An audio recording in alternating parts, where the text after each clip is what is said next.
Things are really looking up. Gas is up, rent is up, food is up, everything. No, it really has been a tough first year for you, Mr. President. And surely you must be a little worried about 2024. As you all know, President Biden's lack of a filter does get him into hot water sometimes. Last month he caused a huge international incident saying that Vladimir Putin should be removed from power. It was very, very upsetting to Russia. Yeah, until someone explained to them that none of the stuff Biden wants actually gets done. But despite some hiccups, President Biden has led the country through some really dark times since he took office. The COVID pandemic, the war in Ukraine, the launch of CNN+. Things are really looking up.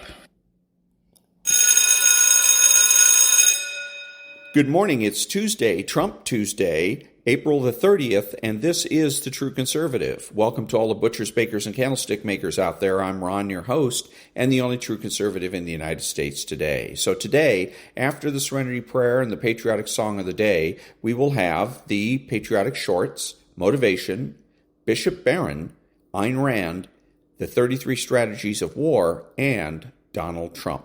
All that and more when I get back.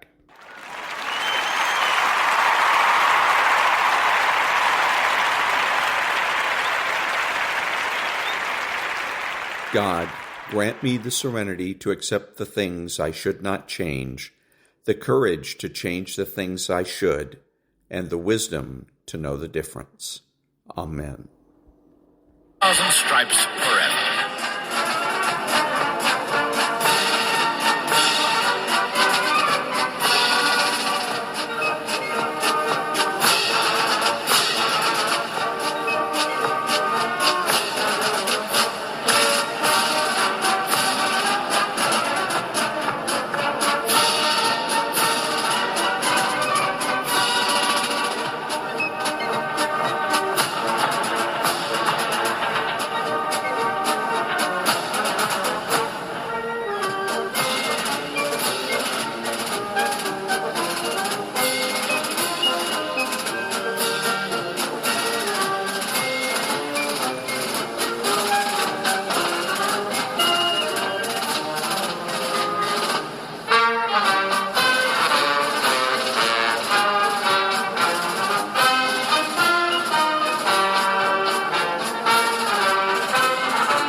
Thank you. Now, Stuart Varney with the headlines. All right, good morning, Maria, and good morning, everyone. Across the country, police are moving in and making arrests at college campuses. Pro-Hamas demonstrators are being removed. But at Columbia, an escalation. Overnight, activists broke windows and put up barricades to occupy Hamilton Hall. The question now is, when will the authorities move in to end this occupation and restore order? There are more questions. Will the authorities delay action if white supremacists had run black students off campus? Where is President Biden? His press secretary says, we're not going to weigh in from here. At this moment, Columbia University is largely under the control of anti-Semites.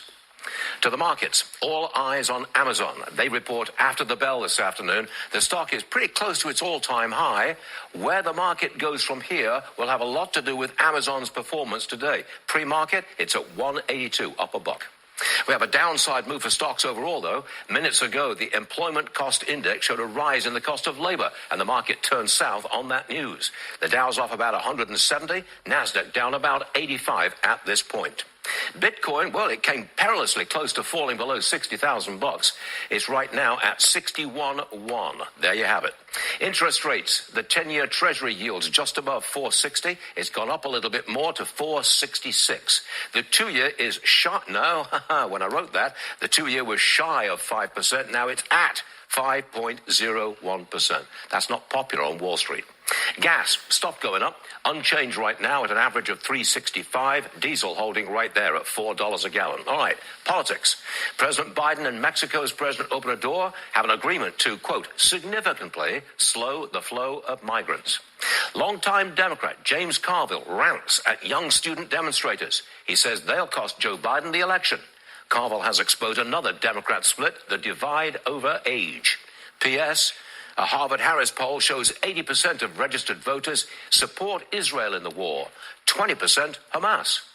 Just who are those 20% which support a terror group? On the show today, the identity trap. Kamala Harris and Karine Jean-Pierre, both appointed because of their identity, neither doing well, but they can't be fired because of their identity. Biden is putting politics ahead of performance. And Jerry Seinfeld on the death of comedy in the age of cancellation. Yeah, we cover it all. Tuesday, April 30th, 2024, Varney and Company is about to begin. And that was Varney and Company with the headlines. Back in a minute.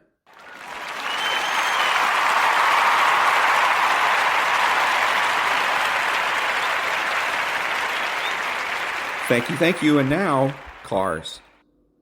This is basically the same as a big Raptor, except smaller. You get Ford stamped in your grille, you have a skid plate underneath, recovery hooks. You also get 33-inch tires, and this has Fox shocks as well as cool graphics, just like the big Raptor. In the back, I get a 5-foot bed with built-in power. I have a ruler that's built into the end of my tailgate, and then to celebrate, I get a bottle opener.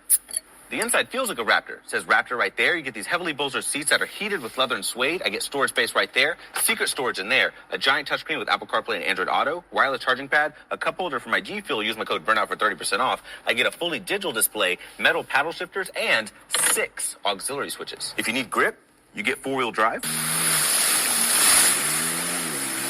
if I want to have fun, I can switch to 2-wheel drive. And I get a spot for my fries. Don't believe me? Take a look. See? I told you. And it has launch control.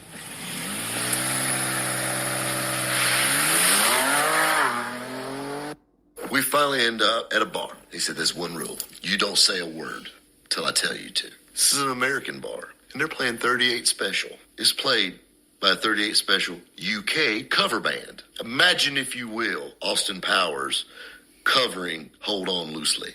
Hold on loosely, but don't let go. If you cling too tightly, love, you're going to lose control, yeah. And Sam, I opened my mouth, he goes, next round's on me. Bartender stops what she's doing. She goes, you American? I said, yes, ma'am. The next thing you know, I turn around and everybody's looking at me. The band stopped. And they're like, say that again. Say what again? You American. And these guys are buying me shots and buying me rounds. Say my name. Say this. Say that. We had to get out of there because, I was being smothered at this point. And that's why Sam didn't want me to talk, because he knew that was going to happen.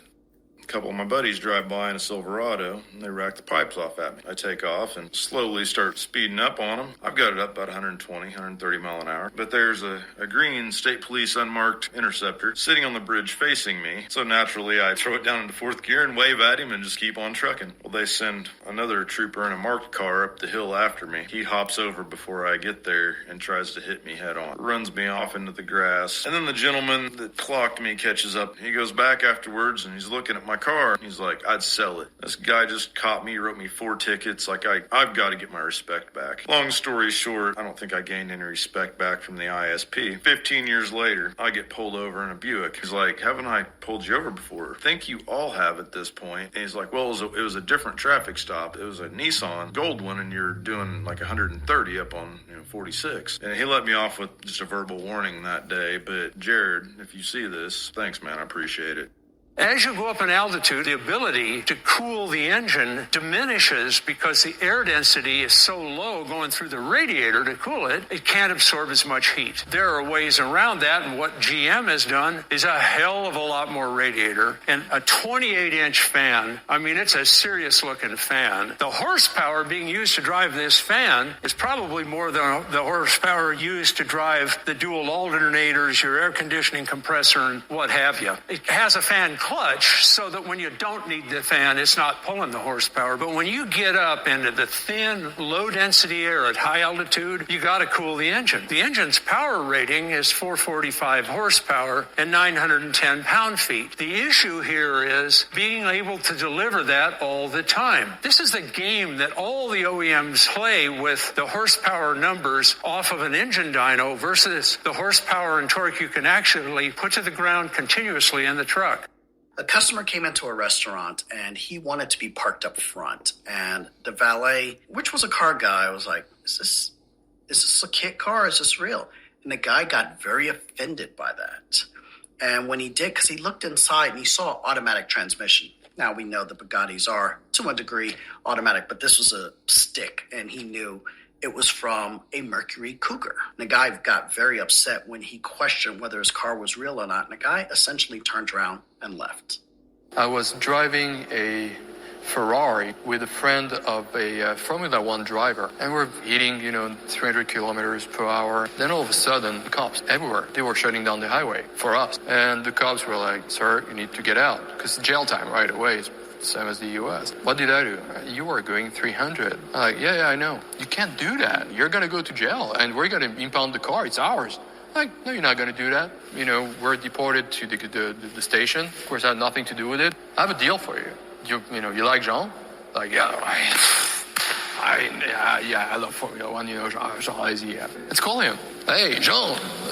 I'm in a police station. You need to talk to someone. So it's like handing the phone to the police officer. And the guy turns white. Like, who is this? Jean Alesi?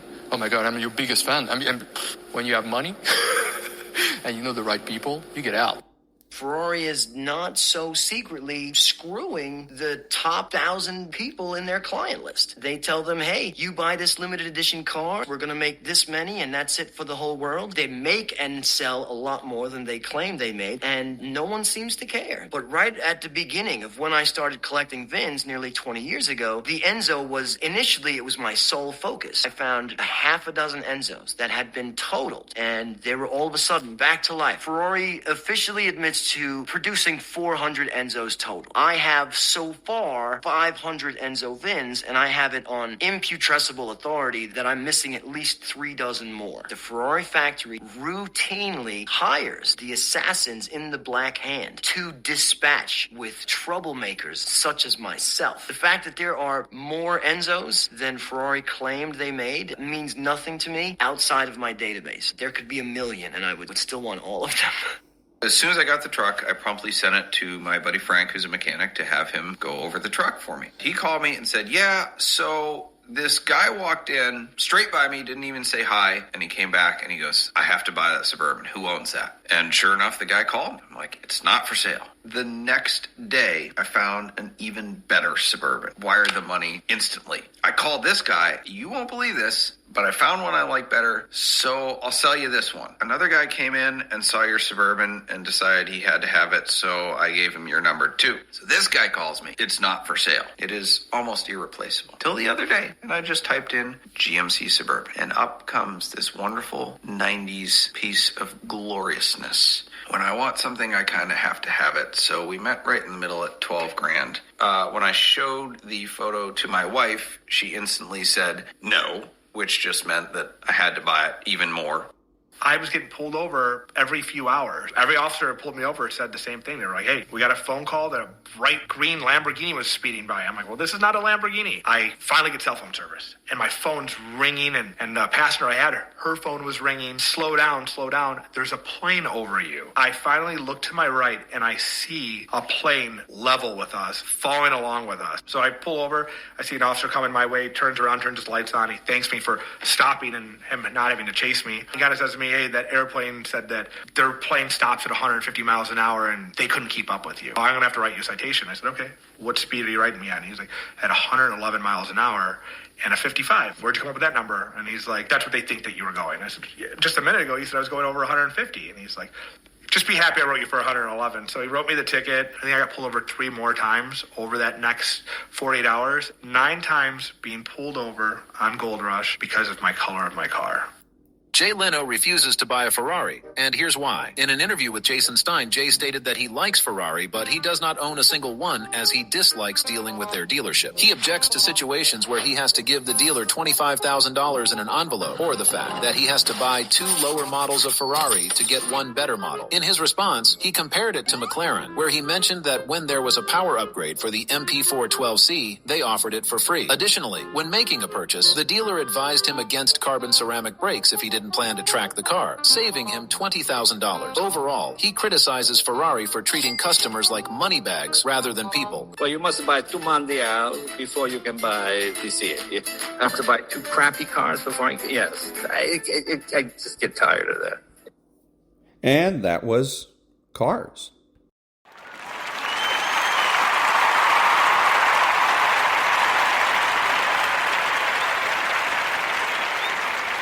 Thank you. Now, the patriotic shorts. In January of 1942, British Prime Minister Churchill insisted on flying from Washington in a Boeing Clipper rather than the customary maritime voyage by warship. It was the first transoceanic flight of the leader of any nation and could have become Churchill's last. Dropping out of cloud cover, pilot Captain Kelly Rogers realized they were off course, as the cliffs of England should have been in sight, rather than the vast expanse of grey ocean before them. Continuing east for a while longer, Rogers fortunately turned sharply due north, narrowly coming into contact with Brest, where the Kriegsmarine vessels were in harbour. English radar picked up the flight and registered it as a lone German bomber. RAF Fighter Command scrambled 6 Hurricane fighters to intercept and destroy the plane over the English Channel. By a stroke of luck, the squadron failed to locate the Clipper. Unbeknownst to the squadron flying home, they were just then hunting Churchill himself. There was a female who was deceased, and I just remember when we went around to identify them, and I saw her ID card, and I saw her picture, and I saw how vibrant and colorful she was, and then kind of put it next to her body. She's stuck in my mind, and I didn't know why. Until several years later, I got in contact with my friend, and we were having a conversation. And again, I hadn't spoken to her in many years. And somehow we got on that topic, and she said her name. I was like, oh my gosh, like I was there, when she passed away. And what's ironic is that particular aircraft that was shot down was actually headed to, I'm not sure exactly where, but basically dropping them off somewhere so that they could go home on leave. So they were planning a party for her, expecting her to be home in however many hours. She's on leave, see all these families and friends, and unfortunately that party turned into, a funeral. In training, you had one mission that you went up and got the absolute maximum speed you could get with the airplane. I went out to get in the airplane, and it was freshly painted new airplane. It just looked like it came right out of the factory, but it was an old airplane. And you flew this special profile, and you flew the profile where you climbed and descended and climbed and descended, and in the last descent, the airplane was going the maximum speed it would go. And I was up to 1,100 and some odd knots, okay? Coming into the parking place, and the crew chief is waving me in to park, and he goes like this, which means stop. And I stopped, and I'm looking at his face, and I can tell that he is PO'd about something. I got out, and I found out why. His airplane had just come out of the paint shop, going 1,400 miles an hour, peeled every bit of paint off of the fuselage of that airplane. And actually, we had our squadron emblem on the front of it. It was a different squadron emblem because we got it from a different squadron, so it was going back to the paint shop. It was Frank Sinatra. He's got a martini with 2 olives in it. You could never love a woman like you love danger. So he takes the toothpick out with the 2 olives, and at the end he goes, Chaz, come on, share my olive. And I said, what? He goes, go ahead, take the olive, share it with me. I didn't know what he was doing, so I took the olive off the toothpick. And he goes, you ready? I go, yeah. And we popped the olives in our mouth. And he hugs me and goes, I love you, man. I said, well, thanks, Frank. He goes, come on, let's go inside. Everybody's eating, waiting for us. I said, all right, we walk inside. We go up to Don Rickles. De Niro was there, and a couple of I think Sean Connery was there, too. Yeah, and I go over there, and I go, what's with this olive thing? And I hear a voice behind me go, Frank shared an olive with you. And I turn around, and it's Gregory Peck. So I said, yeah, what's this olive thing? He goes, that's a sign of great friendship, Chaz. The Rat Pack would share their olives together after they drank martinis, and it's a sign of being a bond together. He goes, if Frank did that with you, welcome to the club. I was running faster than I ever ran before in my life. Everybody else was moving so slow. I couldn't understand it. I got up there and jumped up on the dike. So in standing there, I'm in a different state of mind that I've ever been in before. And there's this young soldier right across the road from me. And I came up directly across from him, eyeball to eyeball. And he was just as shocked as could be. I leveled off at him. And the thing that I can never forget was he smiled. And as he smiled, I shot him. Did you know in Band of Brothers there is a scene where Major Winters disobeyed orders to send a second patrol across the river? This event is based on a real incident during World War II. According to historical accounts, Winters did disobey an order from Colonel Sink to carry out a second patrol the following night. The conditions were deemed unsuitable for a covert operations, and the risk was considered too great. Therefore, Winters pretended to send out the patrol, but actually had the men stand down. This act of disobedience first came to light through the memoirs and interviews of those involved, including Winters himself. It was later popularized by the Band of Brothers book and miniseries. As for backlash, there is no record of any formal repercussions for Winters' actions. It seems that his decision was understood and perhaps even appreciated by his men, as it was made to protect their lives under risky conditions. I want you all to get a full night's sleep tonight, which means in the morning you will report to me that you made it across the river. When landing on an aircraft carrier, pilots must say, I have the ball. If they don't, there could be disaster. But why is this? Unlike normal runways, the short runway makes the flight deck a challenging place for pilots to land. It takes skill to land there, and there are huge risks. When a jet approaches, the landing signal officer will request the pilot to call the ball, which means, tell me when you can see the light on the optical landing system. If the pilot responds, they will follow the light until they land. But to avoid disaster, the pilot needs to know what the lights mean. The aircraft is dangerously low if the pilot sees a red light at the bottom. The landing signal officer will then activate a flashing red light to signal a wave off, meaning the pilot needs to circle and try again. The jet itself is represented by the yellow light in the center, which moves up and down to show the pilot where the aircraft is in relation to the flight deck. When the pilot's view distance is restricted, such as during night landings or low visibility situations, this system is crucial. When a modern fighter jet detects an incoming hostile or missile, the pilot typically employs a series of rapid and unpredictable maneuvers within 3 axes, known as jinking, to evade the threat. The pilot executes sharp turns, rolls, and changes in altitude to throw off the hostile jet fighter or missile's guidance system, reducing the probability of a successful intercept. These maneuvers exploit the limitations of a missile's turning radius and its ability to adjust course rapidly. Additionally, the pilot can deploy countermeasures, such as flares or chaff, to further confuse the missile. A typical defensive maneuver sees an aircraft respond to a missile 1.5 radar grid divisions behind it, release flares or chaff before pulling up hard, and if done right, this will see the missiles pass underneath the aircraft. It comes down to a pilot's combined skill and situational awareness to evade such threats. We got attacked by a very large force, and we were actually overrun. We ended up calling artillery strikes down and our strikes on ourselves. Then they pulled back, but there were still North Vietnamese within our perimeter, so we had to go bunker to bunker and basically do not hand to hand, but basically, spray at it, throw a grenade in, that sort of thing. I was wounded. There were lots of people on that hill that were wounded. I had a very close friend. He was a lieutenant, and I remember after when we were about to be medevaced, he popped up, and he was covered with blood. I was covered with blood. He thought I was dead. I thought he was dead. We grabbed each other and gave each other a hug, and that was, it was tough. It was a tough night.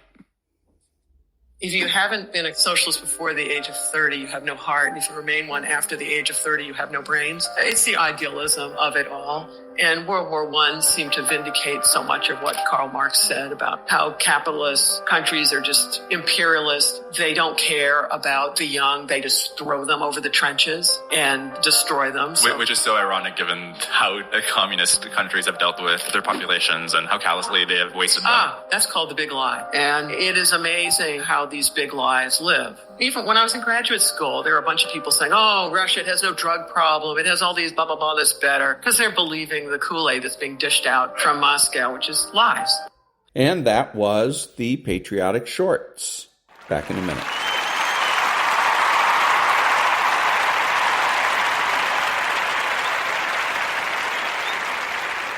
Thank you. Now, some motivation.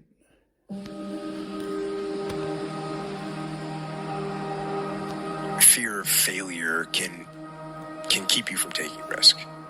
And it can leave you just sitting there paralyzed into not taking any action at all. And obviously, that's bad. But I don't actually want you to overcome the fear of failure. I want you to be afraid of failure. Fear of failure is good. Fear of failure will keep you up at night, planning and rehearsing and going over contingencies. Fear of failure will keep you training hard. It'll stop you from cutting corners. Fear of failure will keep you working and thinking and striving and relentlessly trying to be more prepared for battle. So, I want you to be afraid of failing. I fear failing. But more important, I want you to be horrified. I want you to be terrified of sitting on your ass and doing nothing. That is what I want you to be afraid of waking up in 6 days or 6 weeks or 6 years or 60 years and being no closer to your goal. You've made no progress. A lot of people are saying, I'm scared. What if I do it and I fail? I'm scared. I want to do it. I'm gifted. I'm talented. I know I can write that song. I know I can produce that album. I know I can do that CD. I know I can write a book. I know I can get that degree, but I'm scared. So I'm telling you, in life, you start running from a class, you start running from a subject that you don't like, it will haunt you for the rest of your natural life. It ain't going nowhere. But if you go after the fight, if you approach the challenge, you have a much better chance of winning. This the fight of your life, baby. Are you hearing me? This the fight of your life. This the fight of your life. Now listen to me. If you're going to win the fight of your life, you can't be afraid to fight. All right, some things don't come. They just not gonna come to you because you want it as bad as you want to breathe. After you want it as bad as you gotta put up the dukes, baby. And you gotta be willing to fight that thing out. Are you hearing me? Fear, you are not gonna stop me. I'm not listening to that voice. I'm not listening to fear. I'm gonna move by faith. I've come too far to give up now. You got greatness all inside of you. You got greatness all inside of you. But your problem is you a scaredy cat. You soft. And every time it get hard, you quit and you give up. And I'm telling you, if you would be willing to fight your way through it, if you would be willing to fight your way through this battle, fight your way through cancer, fight your way through that academic struggle, fight your way through divorce, fight your way through it. If you are willing to fight your way through that singing career, fight your way through boxing, fight your way through football. If it was easy, everybody would do it. Fight your way through it. You gotta fight the fear, because guess what? Fear is bigger than you. There's greatness in you. Are you hearing me? There's greatness in you. And you mean to tell me you're never going to reach your full potential? You mean to tell me you're never going to be what you've been called to be? That you're not going to do what you've been called to do because you are afraid? Listen to me. The boogeyman ain't real. That's why I need you to understand that you can have it.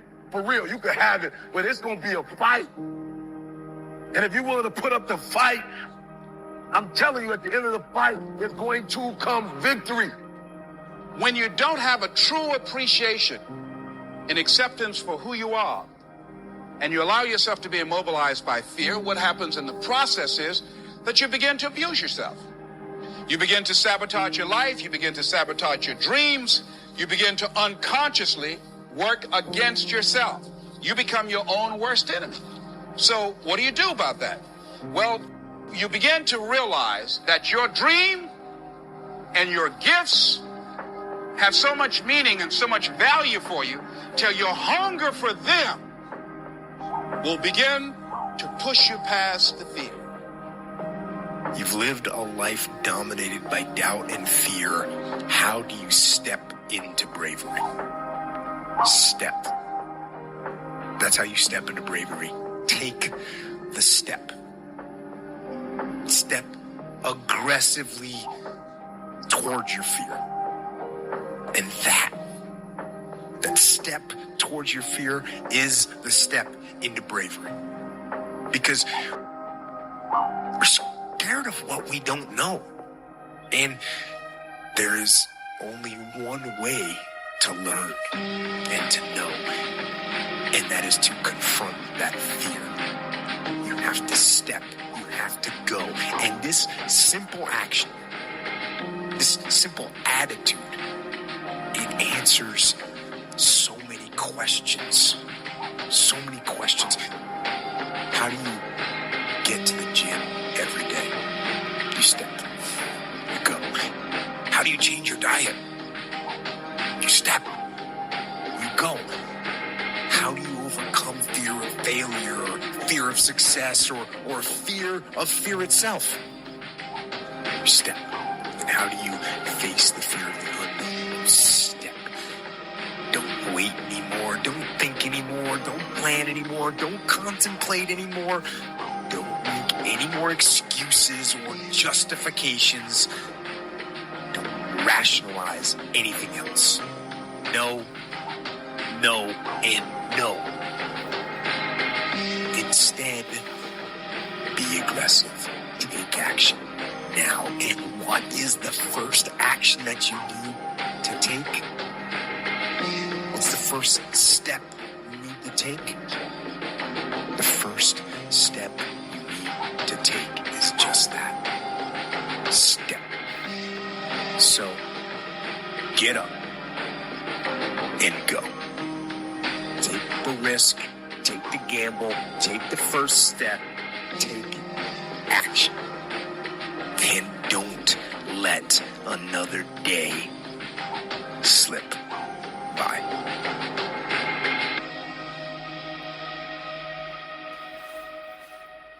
And that was a little motivation.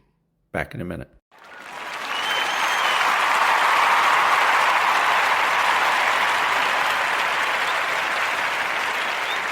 Thank you. And now the Daily Dad for April the 30th.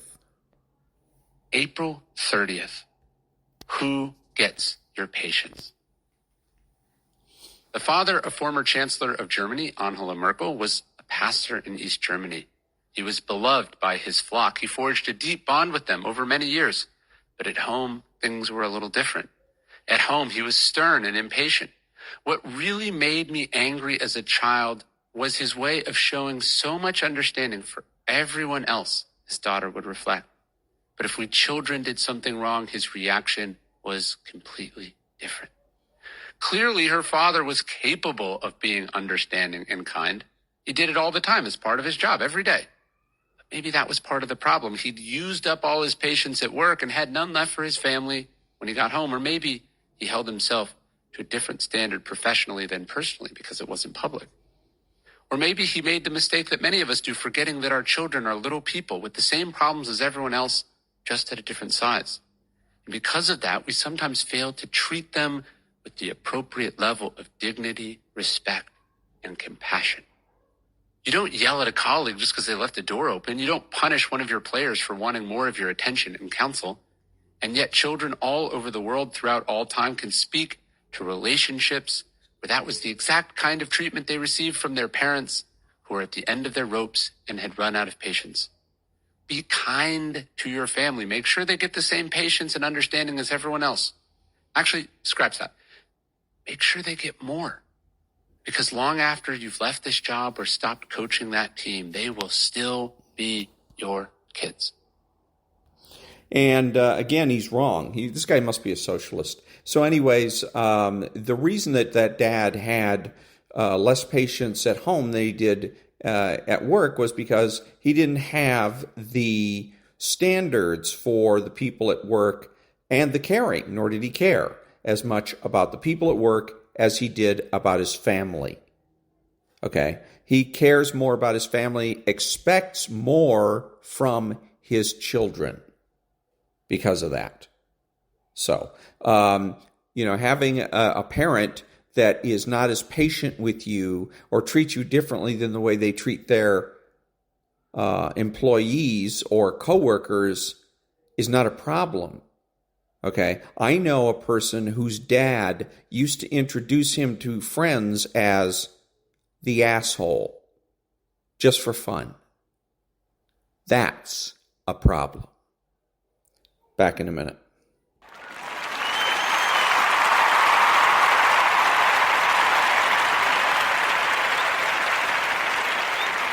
Thank you. And now, Bishop Robert Barron. In the Bible, Israel is the specially chosen people of God. God chose Israel to be his special priestly and prophetic people. Right. How come? So that they might be set apart from everybody else as God's unique focus of attention, so that they might be singled out of everyone to be saved? Well, no. He chooses Israel indeed. He singles them out indeed. Not for themselves, but for everybody else. He chooses Israel for the rest of humanity. And may I press it, he chooses Israel for the whole world. In other words, everybody, there's always a universal background to everything that God does with and for his people. And that was Bishop Robert Barron. Back in a minute.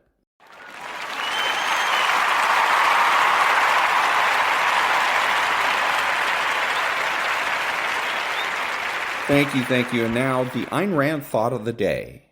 Quote, "The brute facts of a mixed economy are gang rule, i.e. a scramble for power by various pressure groups without any moral or political principles, without any program, direction, purpose, or long-range goal, with a tacit belief in rule by force as their only common denominator and, unless the trend is changed, a fascist state as the ultimate result." Unquote. And that was the Ayn Rand thought of the day. Back in a minute.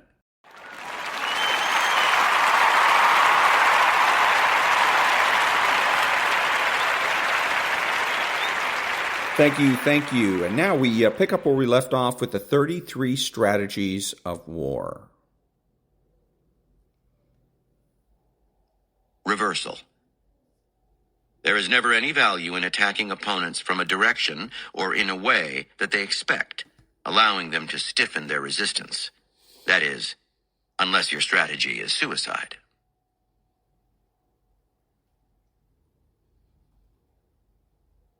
Here are further reflections on the ordinary, extraordinary strategy. By Frederick the Great. Everything which the enemy least expects will succeed the best. If he relies for security on a chain of mountains that he believes impracticable, and you pass these mountains by roads unknown to him, he is confused to start with. And if you press him, he will not have time to recover from his consternation. In the same way, if he places himself behind a river to defend the crossing, and you find some ford above or below on which to cross unknown to him, this surprise will derange and confuse him. From The Wiles of War, 36 Military Strategies from Ancient China. Make a false move, not to pass it for a genuine one, but to transform it into a genuine one after the enemy has been convinced of its falsity. From The Generalship of Alexander the Great by J.F.C. Fuller. It is assumed that Alexander encamped at Haranpur. Opposite him on the eastern back of the Hydaspes was Porus, who was seen to have with him a large number of elephants.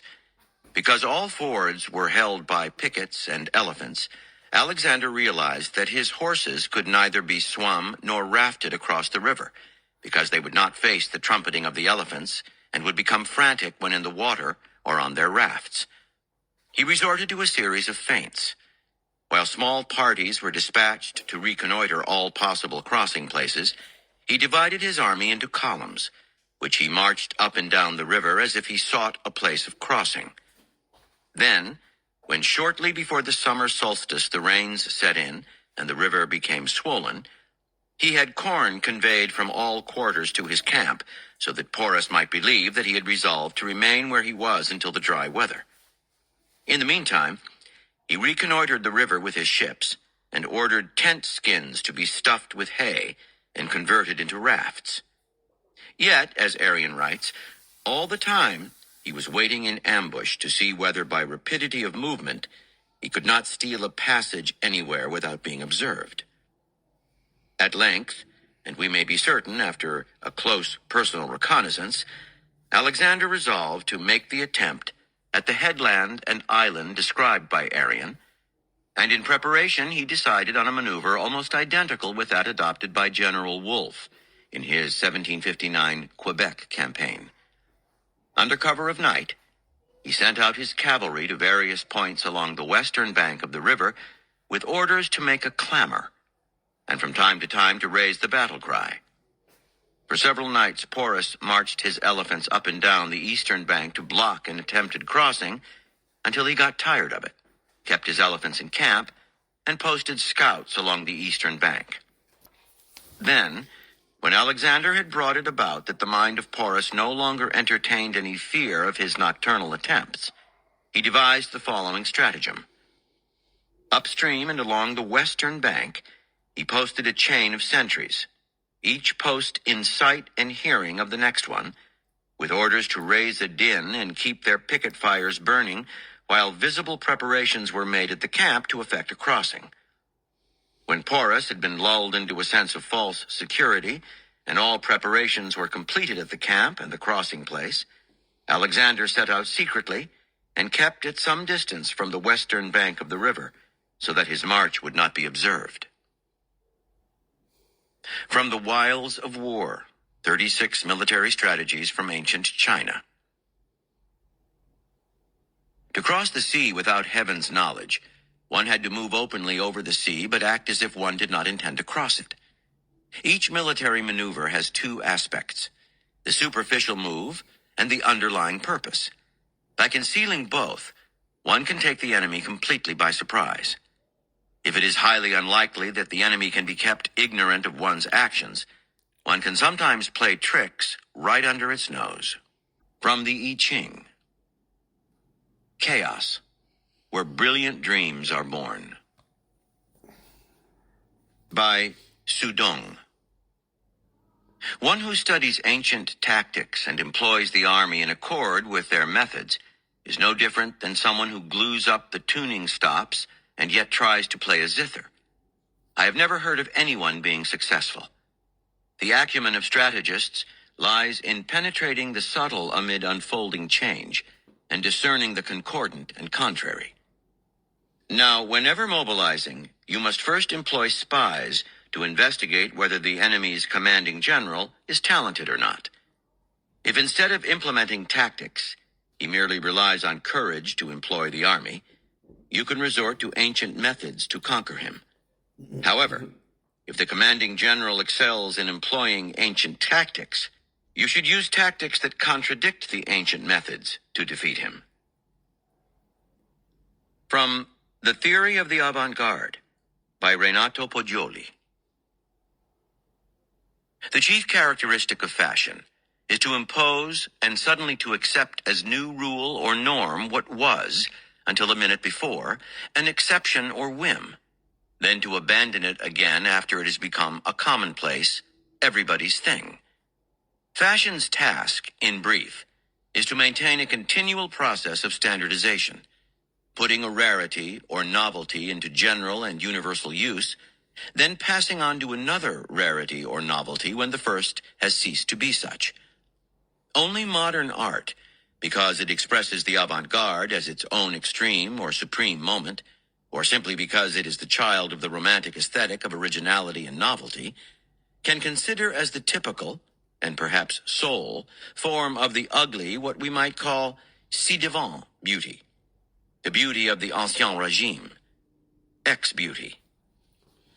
Classical art, through the method of imitation and the practice of repetition, tends toward the ideal of renewing in the sense of integration and perfection. But for the modern art in general, and for avant-garde in particular, the only irremediable and absolute aesthetic error is the traditional artistic creation, an art that imitates and repeats itself. From the anxious modern longing for what Rémy de Gourmand chose to call, suggestively, le beau inédit, derives that sleepless and fevered experimentation, which is one of the most characteristic manifestations of the avant-garde. Its assiduous labor is an eternal web of Penelope, with the weave of its forms remade every day and unmade every night. Perhaps Ezra Pound intended to suggest both the necessity and the difficulty of such an undertaking when he once defined the beauty of art as a brief gasp between one cliché and another. The connection between the avant-garde and fashion is therefore evident. Fashion, too, is a Penelope's web.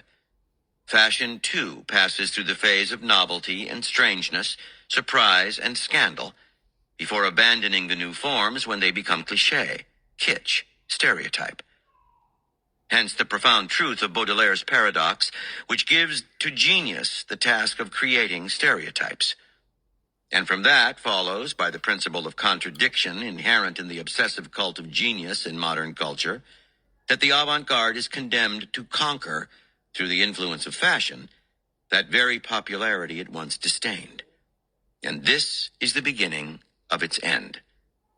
In fact, this is the inevitable, inexorable destiny of each movement, to rise up against the newly outstripped fashion of an old avant-garde, and to die when a new fashion, movement, or avant-garde appears.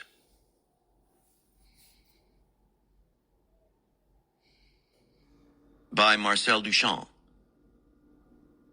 I have forced myself to contradict myself in order to avoid conforming to my own taste. And lastly, from Warriors, Warfare and the Native American Indian, by Norman Bancroft Hunt. A similar vision among the Siouan tribes turns the warrior into a heoka, who also exhibits the clown-like behavior of the Wendigokan, the use of sacking as a war shirt and plastering the body with mud. Psychologically, the heoka was of immense importance, as were similar characters among numerous other tribes. During periods of happiness and plenty, he saw only gloom and despair, and could be goaded into providing hours of harmless amusement when he gorged himself on buffalo ribs while complaining there was no food in the camp, or declared he was dirty and proceeded to wash in a bath of mud. Yet behind this benign face of the Heoka, there lurked the ever-present fear that he was possessed by the spirit of Iktomi, and was therefore unpredictable and potentially dangerous. He, after all, was the only person who dared challenge the supernaturals, even if he was in dread of a common camp dog, and would run screaming in fright if one approached too close. Thus he made a mockery of the pretensions of some of the warriors, but at the same time emphasized the fact that the powers which guided and protected them in battle were of such strength that only a Heoka might oppose them. And that was the end of chapter 24. Take the line of least expectation from the 33 Strategies of War by Robert Greene. Back in a minute.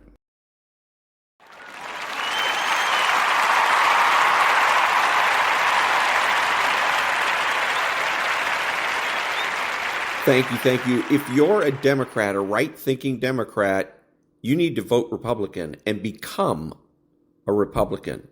We are the true party of government. We are the ones that love government. The Democrat Party just loves power. Back in a minute.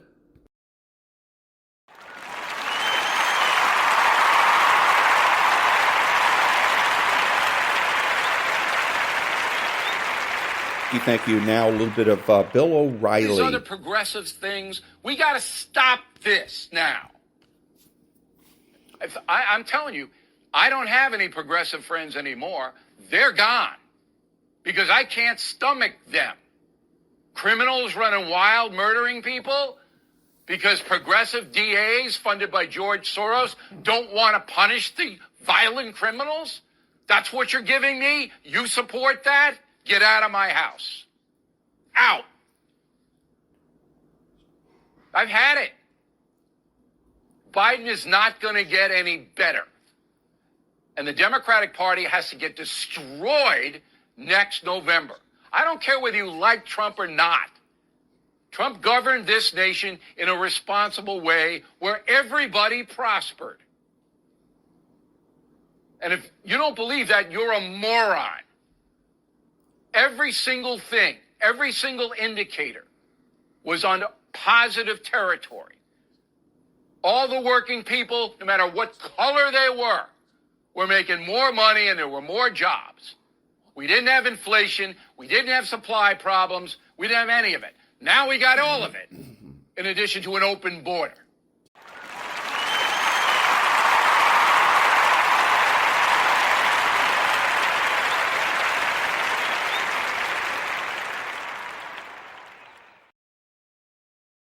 Thank you. Now, Donald Trump.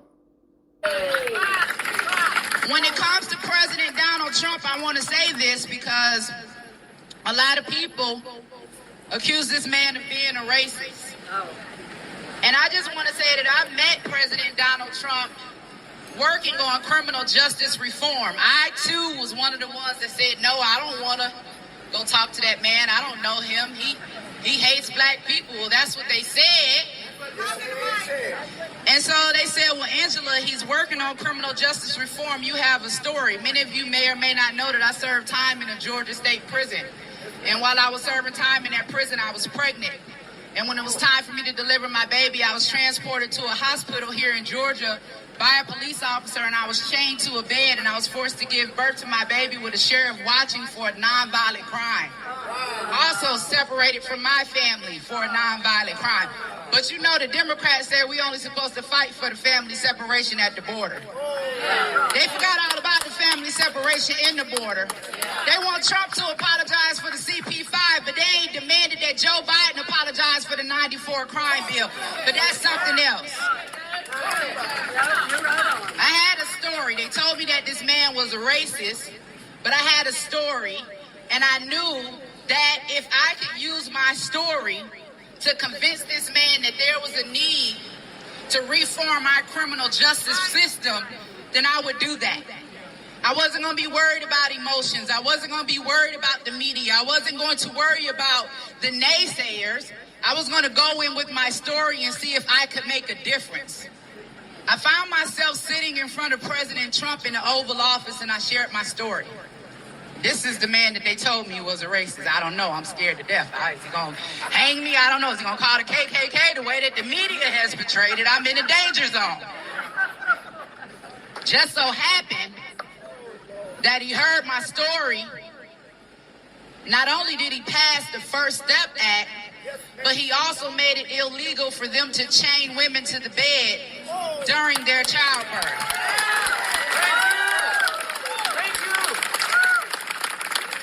This white man that they told me was a racist. They told me he hated black people.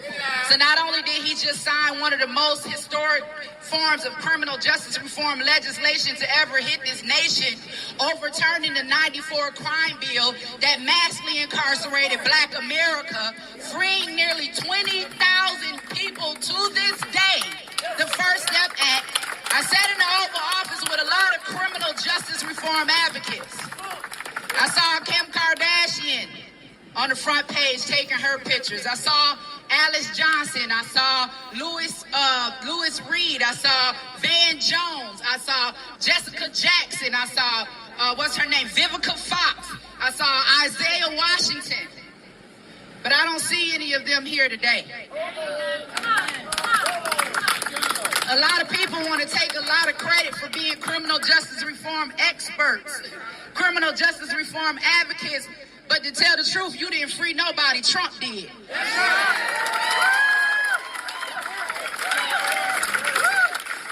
Kim Kardashian had the nerve to put up a tweet to say free Gunna. Gunna is a YSL rapper tied to the Young Thug case, charged with RICO, the same DA, the same charges. You put up a tweet and say free a known gangster in Atlanta, Georgia, but you won't put up a tweet and say free President Trump.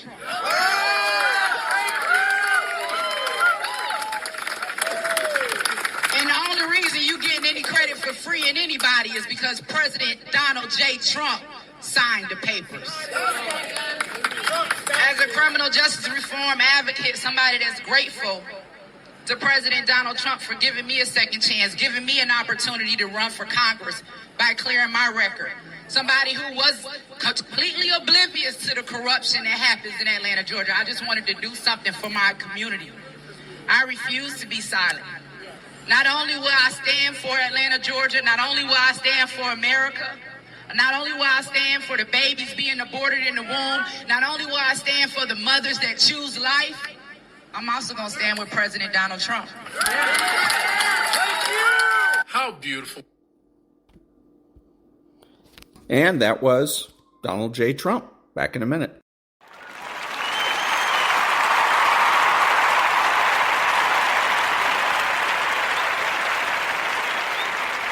Thank you. The following is one of my voiceover demos. If you're a voiceover artist and you would like to advertise one of your demos on my podcast, please send an MP3 to thedrill12, all one word, at gmail.com. That's thedrill12 at gmail.com. Back in a minute. Ladies and gentlemen, welcome to Caesar's Palace for 12 rounds of boxing. In the red corner, from Los Angeles, California, wearing the red trunks with the gold trim, weighing in at 125 pounds, the lightweight champion of the world, Danny Little Red Lopez. Well, Bill, our winners get a home theater receiver. That's right. Experience the full potential of high-definition video with this 72-channel digital home theater receiver from Yamaha. But wait, that's not all. They also get a 5.1-channel surround sound system from Mirage. With 5 palm-sized speakers and a compact subwoofer cube, the MX 5.1 brings you huge immersive sound with Mirage's omnipolar technology. All from the Spiegel catalog, Chicago, Illinois, 60609. And they're taking closer order as down the stretch they come. Mr. Hot Stuff has 3 lengths to make up with chocolate candy last. On the rail, take the points behind that gallant son with chocolate candy gaining on the outside. In the lead is Pioneer of the Nile being tackled by chocolate candy. They're neck and neck as they come to the wire. And Pioneer of the Nile holds off chocolate candy and wins the Santa Anita Derby. And now, on your feet, time to greet holder of 14 NBA titles, your home team, your Los Angeles Lakers. Number 3 at 6'8", 5th year out of UCLA, playing forward, Trevor Ariza. Starting at center, number 17 at 7 feet, 4th year out of St. Andrews High School, Andrew Bynum. And at guard, number 24, 6'6", 13th season out of Loyal Marion High School, Kobe Bryant.